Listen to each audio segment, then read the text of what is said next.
Bonjour à tous et bienvenue dans l'Hebdo, votre récap de l'actu de la semaine. En Vendée, une nouvelle convention vient d'être signée pour renforcer la sécurité dans le monde agricole.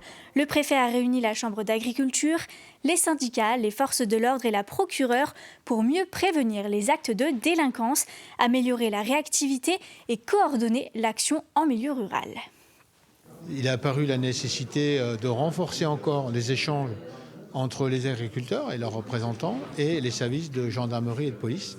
L'objectif, c'est de pouvoir recueillir tous les faits, tous les signaux, et de pouvoir, quand un fait est constaté, de pouvoir intervenir très rapidement.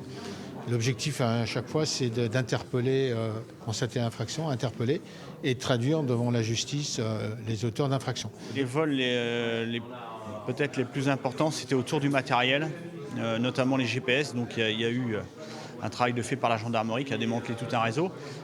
Mais c'est des vols récents, les vols de gasoil, de matériel électroportatif, parfois de tracteurs. Il y a aussi des phénomènes de dégradation. Donc les réserves de substitution en Sud-Vendée, ce qui est complètement insupportable. Il y a aussi des vols d'animaux.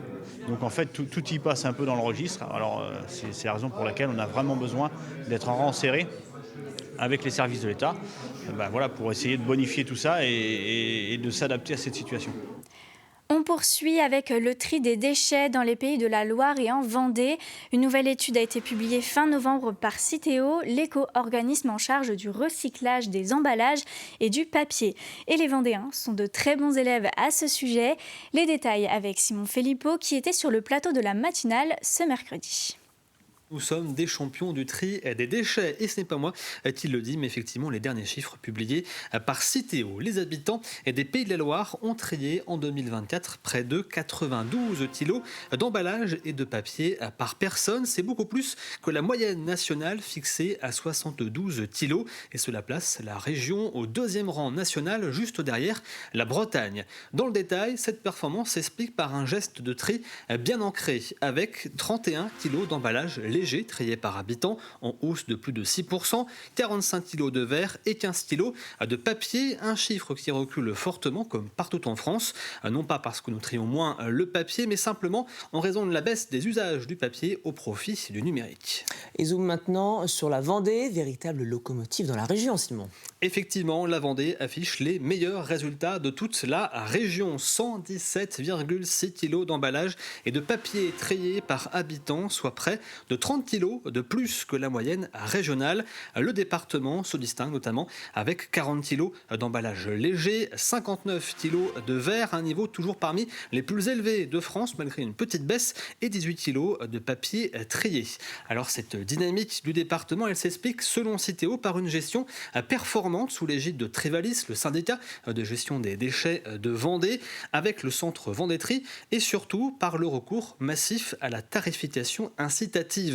Aujourd'hui, 80% des Vendéens sont concernés par ce système qui encourage la réduction des déchets et le tri. Autre donnée importante dans le département, 6 déchets sur 10 passent par les 65 déchetteries du territoire. Cela veut dire que seulement 4 déchets sur 10 sont récupérés dans vos poubelles lors des collectes classiques. En 2024, ce sont 490 000 tonnes de déchets qui ont été récoltés en total en Vendée, soit 592 kg par habitant. Qui dit mois de décembre dit aussi Parcoursup. Et pour beaucoup d'élèves, les questions commencent à s'accumuler. Quelle filière choisir? Quelle formation viser? Pas toujours évident de se repérer. Alors pour les aider, la CCI a imaginé un escape game pas comme les autres. Objectif, résoudre des énigmes pour mieux comprendre la réalité des métiers.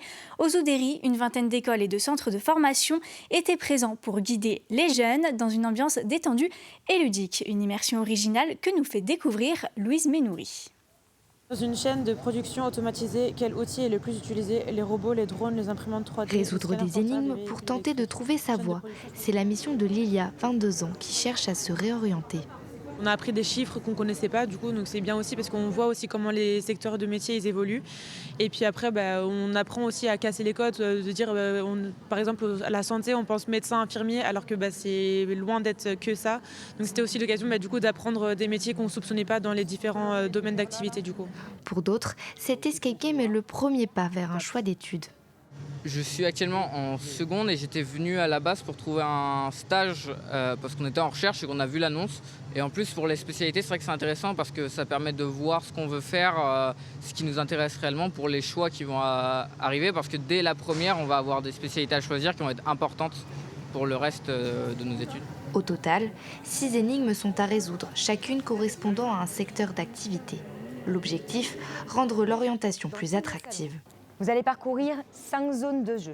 Là, pour chaque énigme, en fait, il y a une partie qui va être sur le côté technique, c'est-à-dire ils vont apprendre des choses, par exemple sur le transport, mais il y a toujours une petite partie fun qui est plus sympa quand même pour un petit peu intéresser tout le monde, en fait, tout simplement. Et pour chaque pôle, c'est comme ça qu'on a fonctionné.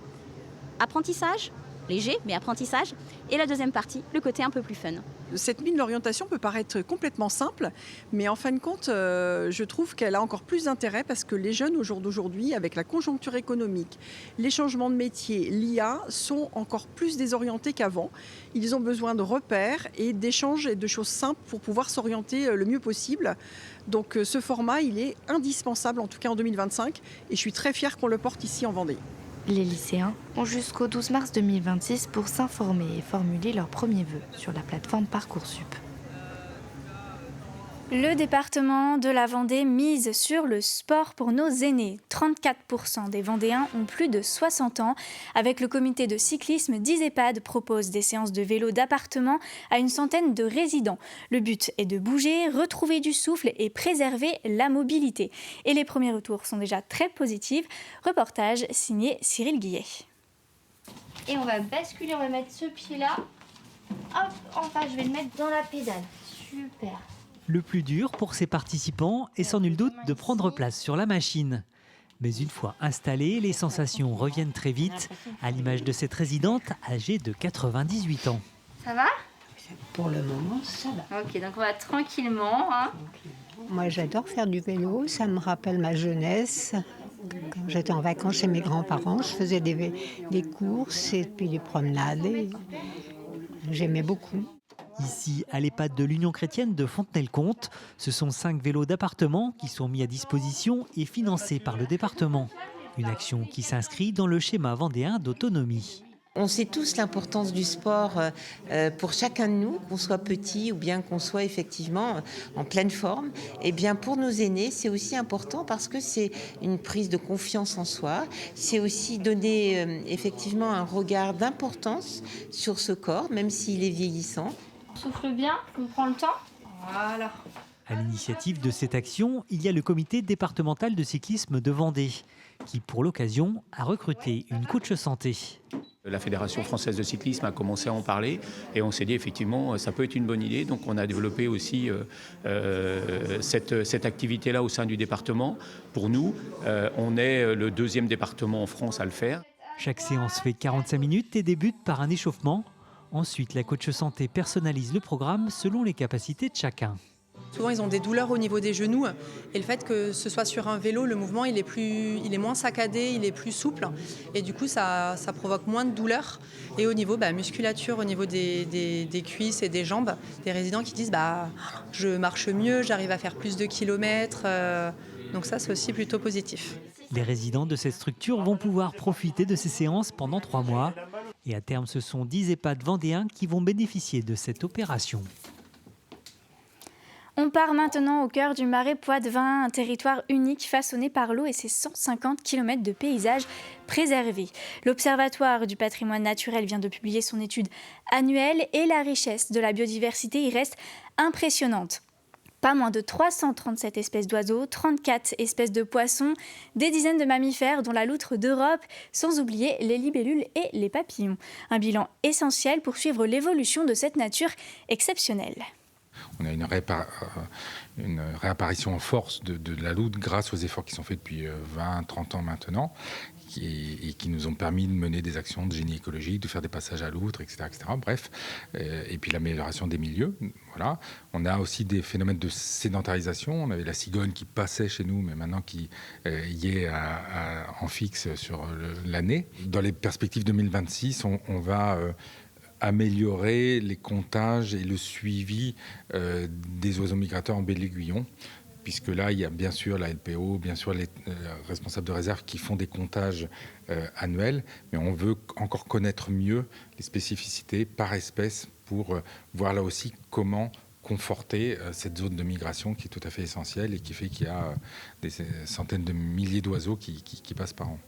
On a les premiers éléments ratons laveurs observés dans le Marais Poitevin, c'est 2019, donc c'est assez récent.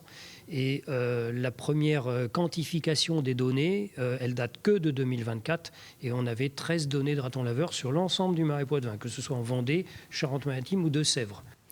Avec l'arrivée de l'hiver, il faut être encore plus prudent sur les routes.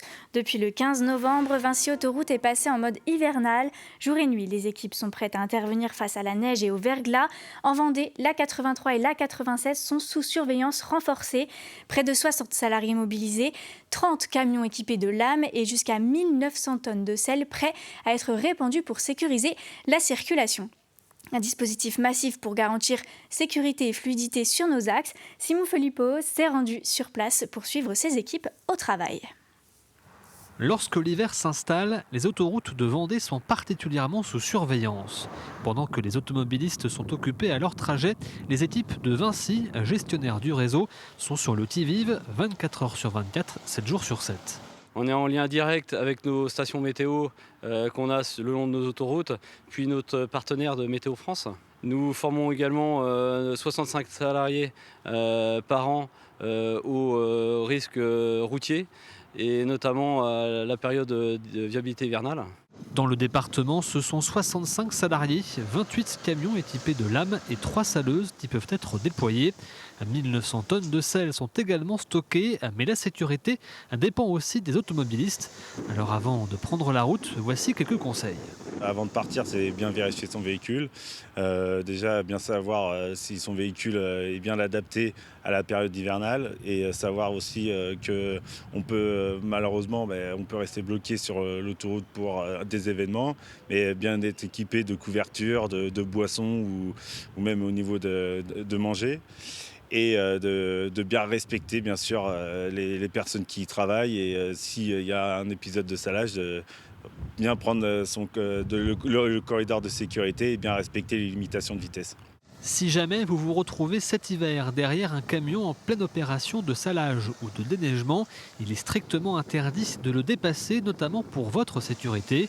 Le plan d'intervention hivernale de Vinci reste en place jusqu'au 15 mars prochain sur les 2 autoroutes qui traversent la Vendée, l'A83 qui relie Nantes à Niort et l'A87 qui permet de rejoindre Angers depuis La Roche-sur-Yon. La 3e édition du festival Ma Région Virtuose se tiendra du 23 au 25 janvier 2026. 160 concerts de 45 minutes seront proposés dans près de 80 lieux, écoles, EHPAD, salles de spectacle et même dans les villages grâce à 2 camions-scènes itinérants. En Vendée, le festival fera étape à Bouin, Mouchamp, Mervan ou encore La Garnache. La ligne directrice de ce festival depuis plusieurs années, c'est que ça soit à la fois accessible en termes de répertoire, accessible en termes de politique tarifaire, mais également accessible effectivement aux plus jeunes comme aux plus âgés, sans distinction d'origine et de lien social. L'important, c'est effectivement de donner un point d'entrée dans la musique classique, avec quand même une exigence artistique importante. Voilà. Premier contact avec la musique classique, mais premier contact avec des artistes importants et internationaux. On a voulu en fait amplifier ce qui fonctionne déjà très très bien, à savoir les concerts hors les murs. Donc comme je le disais tout à l'heure, on va avoir les concerts dans les salles conventionnelles historiques, salles de théâtre, etc. Mais c'est surtout d'amplifier sur l'itinérance, c'est-à-dire d'aller dans les villages. Donc on a doublé le nombre de camions, donc on en a 2 maintenant, un camion de 40 places, un camion de 90 places qui permettra d'accueillir donc 2 fois plus de public, et ce sur une 50aine de communes sur nos 5 départements. Mais on a voulu aller plus loin en allant dans les lycées. C'est une 20aine de lycées qui reçoivent les concerts de Ma Région Virtuose. Et c'est la fin de l'hebdo. Merci à tous de l'avoir suivi. Vous pouvez voir ou revoir l'ensemble de nos émissions et reportages sur notre site tvvendée.fr. Vous avez rendez-vous avec l'actualité vendéenne lundi dès 7h avec la matinale de Florian Wozniak. En attendant, je vous souhaite un très bon week-end sur TV Vendée.